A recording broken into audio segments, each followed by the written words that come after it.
জীবনে এমন সময় আসে যখন মনে হয় সব শেষ হয়ে গেছে, মনে হয় আর কিছু সম্ভব না। ঠিক সেই সময়টাতেই তোমাকে ঠিক করে দাঁড়াতে হবে।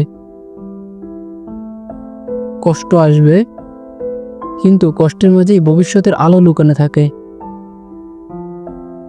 তুমি যখন কষ্টে থাকবে তখন এই তিনটা জিনিস সব সময় মনে রাখবে। এক, কষ্ট চিরকাল থাকে না, যত বড়ই ঝড় আসুক একদিন থেমে যায়। তোমার কষ্ট একদিন শেষ হবে। দুই, কষ্ট মানুষকে শক্ত করে। পৃথিবীর যত বড় বড় সফল মানুষ আছে তাদের জীবনও কষ্টে ভরা ছিল, তারা হাল ছাড়েনি, তাই আজ তারা আলোয় দাঁড়িয়ে আছে। তিন, নিজেকে সময় দাও।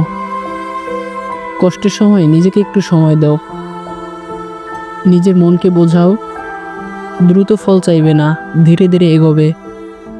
সময় সব ঠিক করে দেয়। তুমি হারবে না। যত কষ্টই আসুক মনে রেখো, তুমি লড়তে জানো। তুমি আজকে কাঁদতে পারো, কিন্তু আগামীকাল তুমি হাসবে, কারণ তুমি হাল ছাড়োনি। নিজের উপর বিশ্বাস রাখো, সময়কে বিশ্বাস করো। কষ্টের পরে আসে সবচেয়ে সুন্দর সকাল।